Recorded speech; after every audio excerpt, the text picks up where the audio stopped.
Hai, berjumpa kembali dengan Sesi Hukum.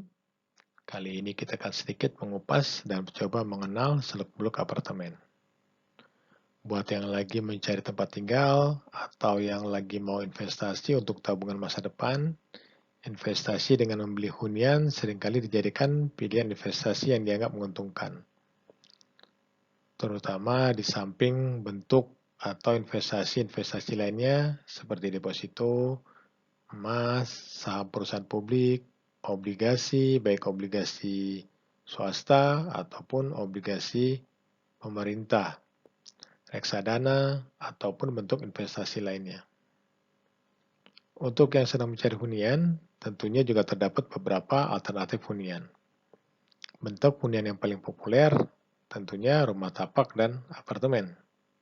Nah, untuk yang berminat berinvestasi atau membeli apartemen, ada baiknya kita cari tahu lebih dulu mengenai apa sih apartemen, apa bedanya dengan rumah susun, apa kiat-kiat yang perlu kita ketahui, dan bagaimana status hukum dan kepemilikannya. Yuk kita lihat pembahasan kali ini. Sebelumnya, jangan lupa untuk subscribe Sesi Hukum dan klik lonceng notifikasinya.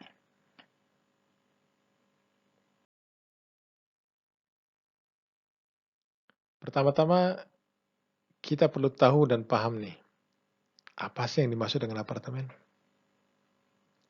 Kita sering lihat ada yang namanya apartemen, kondominium, dan rumah susun. Apa sih sebenarnya yang dimaksud dengan apartemen? Nah, sebelum kita menjawab, kita perlu cari tahu dulu referensinya. Pengertiannya bisa kita lihat di Undang-Undang Nomor 20 Tahun 2011 tentang rumah susun atau yang sering disebut dengan Undang-Undang Rumah Susun.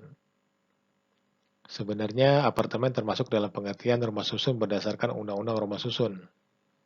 Sedangkan pengertian rumah susun sendiri adalah bangunan gedung bertingkat yang dibangun dalam suatu lingkungan yang terbagi dalam bagian-bagian yang distrukturkan secara fungsional, baik dalam arah horizontal maupun vertikal, dan merupakan satuan-satuan yang masing-masing dapat dimiliki dan digunakan secara terpisah, terutama untuk tempat hunian yang dilengkapi dengan bagian-bagian benda bersama dan tanah bersama.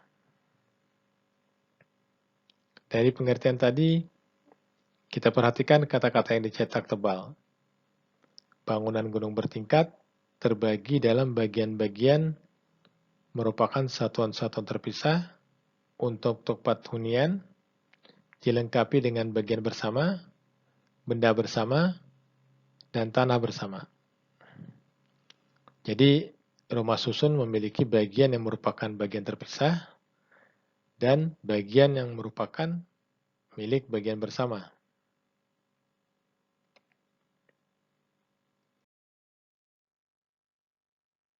Seperti diuraikan sebelumnya, rumah susun terdiri dari 4 bagian atau unsur, masing-masing satuan rumah susun, bagian bersama, benda bersama, dan tanah bersama. Apa pengertiannya? Nah, kita lihat di sini. Satuan rumah susun merupakan unit rumah susun yang tujuan utamanya digunakan secara terpisah dengan fungsi utama sebagai tempat hunian dan mempunyai sarana penghubung ke jalan umum. Bagian bersama adalah bagian rumah susun yang dimiliki secara terpisah untuk pemakaian bersama dalam kesatuan fungsi dengan satuan-satuan rumah susun. Benda bersama adalah benda-benda yang bukan merupakan bagian rumah susun, melainkan bagian yang dimiliki secara bersama, secara tidak terpisah untuk pemakaian bersama. Tanah bersama adalah sebidang tanah, hak atau tanah sewa untuk bangunan yang digunakan atas dasar hak bersama secara tidak terpisah, yang di atasnya berdiri rumah susun dan ditetapkan batasnya dalam persyaratan izin mendirikan bangunan. Nah, di antara bagian-bagian tersebut, satuan rumah susun merupakan unit apartemen yang akan menjadi bagian dari rumah susun yang akan ditempati oleh setiap pemilik apartemen. Sedangkan bagian lainnya merupakan bagian dari apartemen yang dapat digunakan secara bersama-sama oleh seluruh pemilik ataupun penghuni apartemen. Bagian bersama pada dasarnya merupakan bagian dari apartemen untuk pemakaian bersama di luar tanah bersama.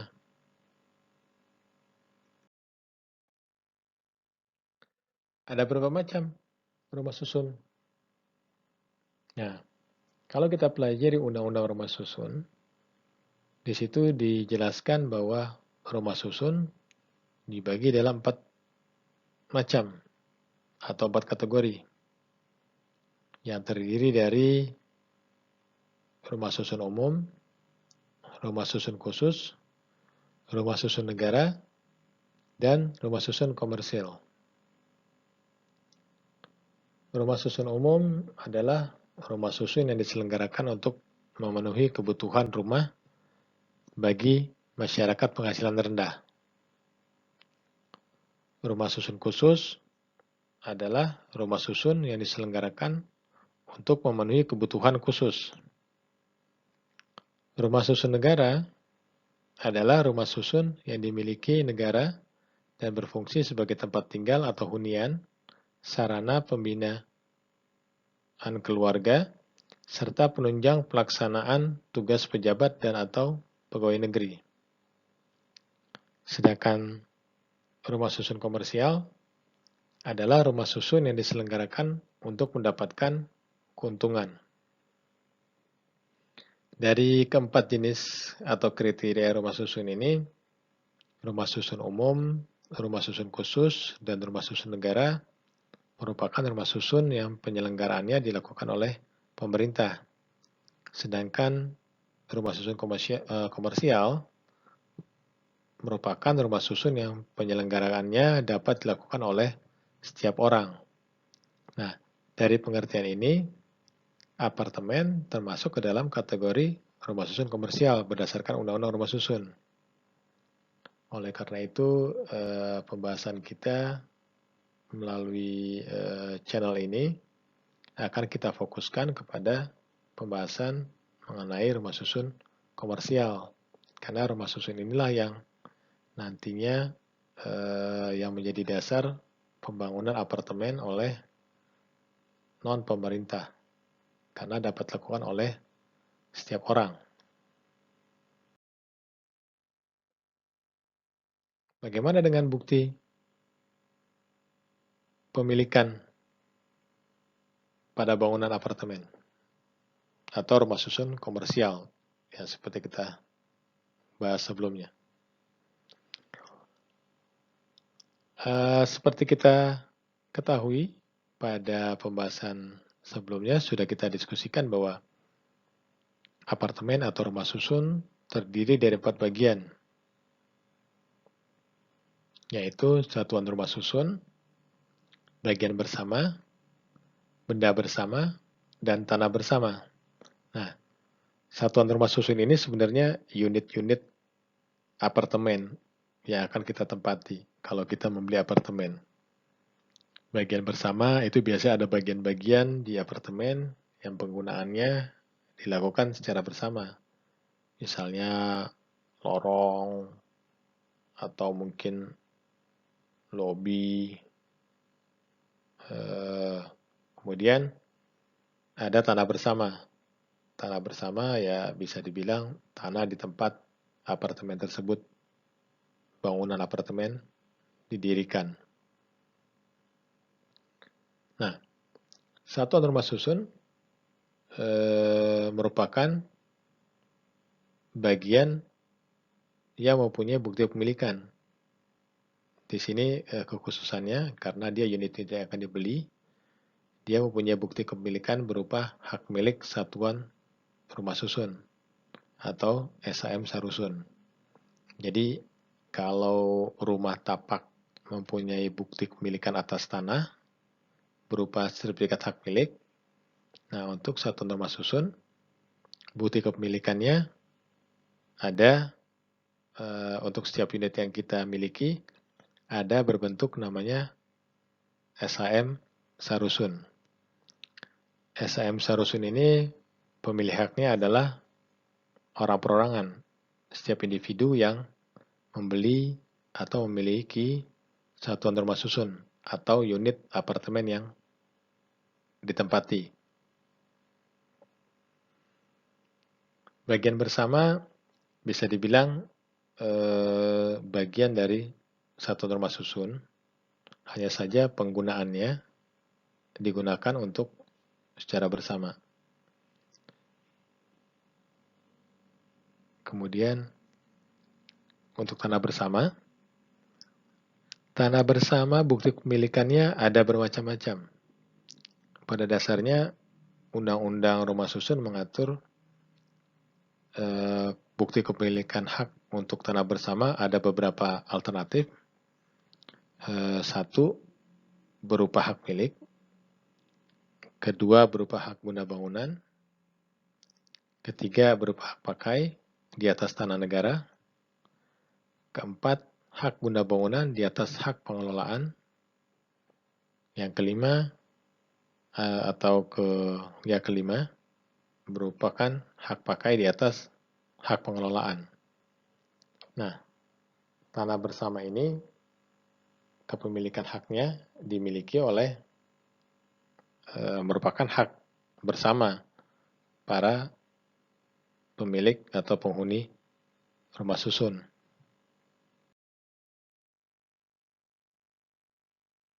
Apa konsekuensi dari setiap bentuk atau setiap jenis kepemilikan hak atas tanah bersama tadi?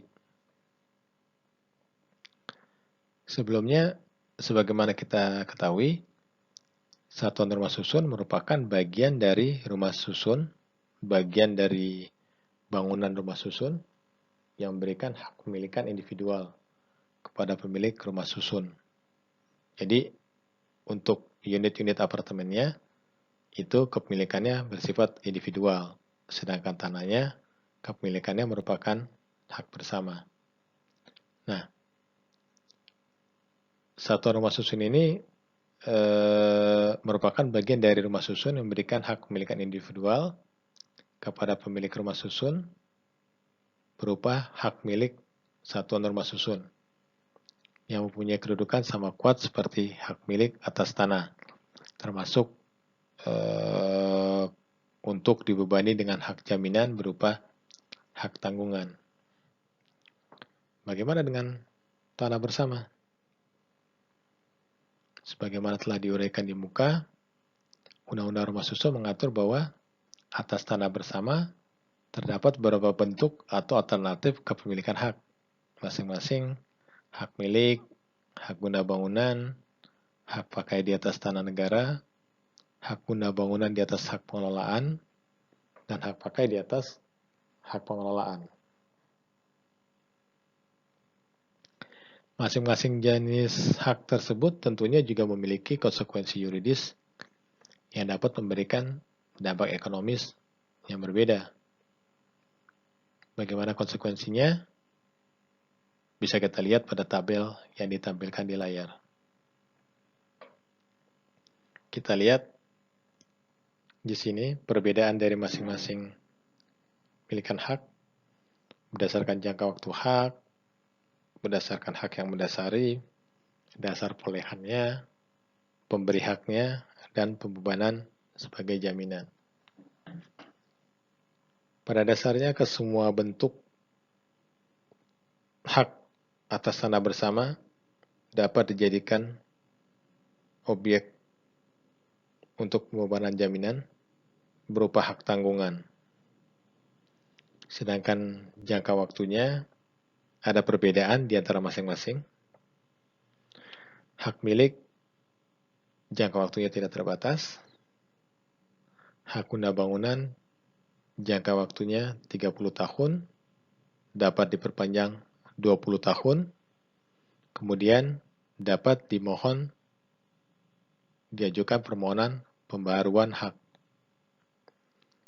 Hak pakai di atas tanah negara jangka waktunya 25 tahun, dapat diperpanjang 20 tahun, dan dapat dimohonkan pembaruan hak. Hak guna bangunan di atas hak pengelolaan juga jangka waktunya 30 tahun, dapat diperpanjang 20 tahun, dan kalau sudah jatuh tempo, dapat dimohonkan pembaruan hak. Hak pakai di atas hak pengelolaan, jangka waktunya 25 tahun, dapat diperpanjang 20 tahun, dan kemudian setelah perpanjangan dapat dimohon pembaruan hak. Untuk tanah yang mendasari ada perbedaan. Hak milik tanah yang mendasari adalah tanah negara. Hak guna bangunan juga hak yang mendasari adalah tanah negara. Hak pakai di atas tanah negara, hak yang mendasari adalah tanah negara.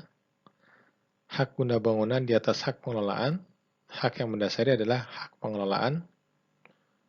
Siapa pemilik hak pengelolaan? Pemiliknya adalah pemegang hak pengelolaan yang diberikan hak pengelolaan oleh negara.